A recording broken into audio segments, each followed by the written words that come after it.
Minkah, Dan Matthews, Gridiron Now.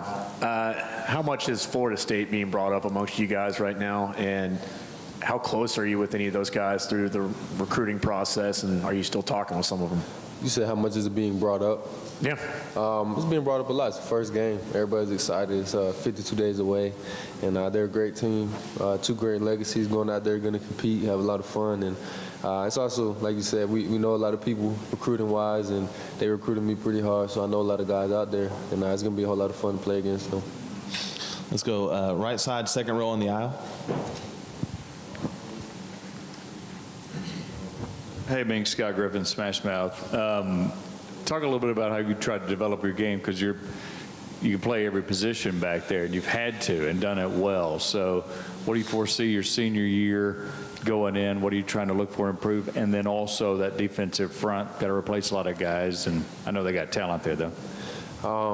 Definitely trying to improve just all around, because just playing the defensive back position is really hard. So there's a lot of things that kind of intertwine. So there's nothing really specific that I can point out, but just everything. So like every weekend I'm doing extra stuff, different position stuff, different technique stuff, different footwork stuff, just trying to get better. And yeah, and like you said, we lost a lot of guys in the front, but we have a lot of guys and a lot of talent that we could replace. Also right side, second row in the middle. Hi, you're from New Jersey, so I don't know how much you knew about the Auburn-Alabama rivalry before you got there, but what does that mean to you now being at Alabama, and what are you most looking forward to about that game this year? It's a crazy. I mean, in New Jersey, football is pretty big, but it's not like down here. Well, the passion of the fans is not like down here, and you know, it's a lot of fun just playing against a team like Auburn, and knowing that if you win, people are gonna remember that for the rest of their lives, and I'm gonna remember for the rest of my life too. But just the passion in the game is pretty fun and crazy. Right side here, third row. Jim Johnson, Southern Pigskin. Is there a story you can tell that kind of explains what makes Coach Saban so special? I would say when I first got there, when I had got there my freshman summer, Coach Saban was getting on me real bad, and like I would mess up and he would just get on me, and I was getting frustrated. Well, at first I was getting frustrated, but after a while, when I started like kind of getting it, he was still getting on me, and I was getting mad because I was doing what I was supposed to do, and he was still yelling at me. And he seen I was getting frustrated one day, and he had talked to me. He was just like, the reason why I'm getting on you is because I know how good you could be and how great you could be, and that just made me appreciate it a whole lot more, and it kind of gave me a outlook or a view on why he's so hard on the whole team. Because he knows how great we can be and the things that we could do if we all just listen to him and follow what he says. Let's go center aisle in the back on the camera. Hey, Minkah, Molly Walsh with the Tuscaloosa News. So based on where you've been after the hurricane and the flooding in your house and football sort of taking you to that next level, if you could go back and do it all again, would you? And what has football done for your life, negative or positive? I would definitely do it again. Because one, I don't know where a different life would take me, and two, just because like I'm here in this situation, and there's a whole lot of people who wish to be in my shoes, and you know, you got to know that and appreciate that every single day, and just know that it can all be taken away from you in a snap of a finger, and like I said, I would definitely do it all over again. Left side here, second row in the middle.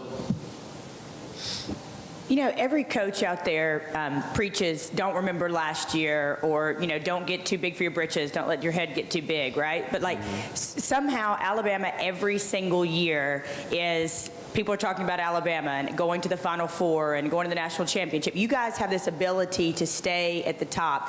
How does Saban do it? Because every coach talks about it, right? Like every coach talks the talk, but how does he walk the walk and keep you guys at the top year in and year out? Just the demand he has for us, because even after we win a game and we could blow a team out, he'll still get on us and start yelling at us, and we'll walk in the locker room thinking that he's gonna be like, oh, good game, guys. But he's in there, he stands up on a little Gatorade thing and starts cursing at us and getting on us, and we're like, man, we just won 56-0, and he's telling us we could play better, and I mean that's how he does it though. That's how it keeps us from not getting complacent and satisfied with where we are. So So, I mean, it's good that he does that. Left side here, second row by the door. Chris Walsh, SEC Country. Minkah, I know it's only the middle of summer, but what already stands out about this year's team? And what's different? I'll definitely say we're a young but old team at the same time. There's a lot of guys that we do need to replace after losing to the NFL or just being seniors or graduating. But we also have guys that are older and more experienced that are going to be out there at the same time. So we have a lot of guys that are learning from each other and just getting better off of each other. Front row here, left side. You mentioned it a little bit, but does it carry a little bit more weight with Coach Saban when he gets on you, given his history of coaching your position? Well, yeah, that's definitely true. Carries a whole lot of weight because he has 40-plus years of experience in the game. So if he says something, you have to listen. Left side here, front row.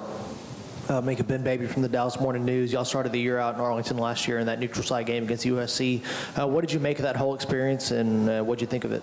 It was a lot of fun just going out there and being able to enjoy Dallas for a little bit and playing in that stadium because it's one of the nicest stadiums I've ever seen and ever played in. So being able to play out there was a great opportunity and a blessing.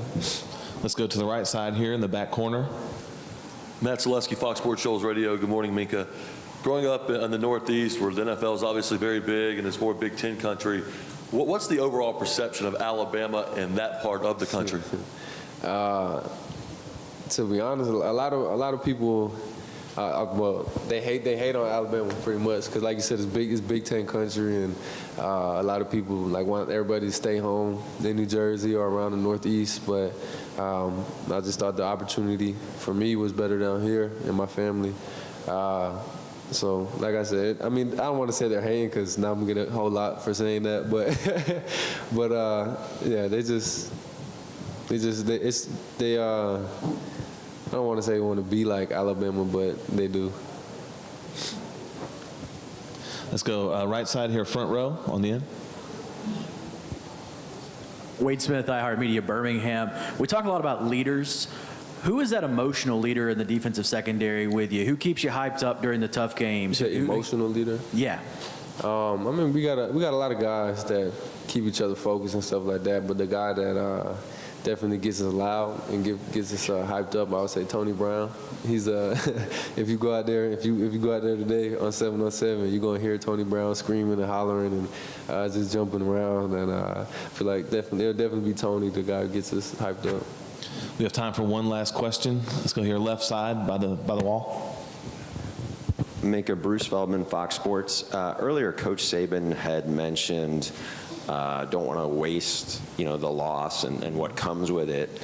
And also, there was something about a lack of maybe ownership and a lack of accountability that maybe had happened from the time of the end of the SEC season to when you got into the playoff. As a leader, how do you remedy that going forward this year so that doesn't happen if you guys are in a similar situation?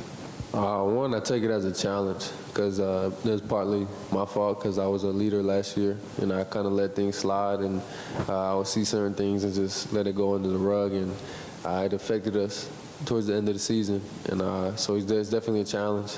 And I feel like you said, we had to learn from the loss and just know that we lost the game, but we have a choice to let it beat us again, or to actually learn from it and use it as a guideline of what not to do for this season. You said, what are the things I saw? I can't give exact detail, but it was the small things.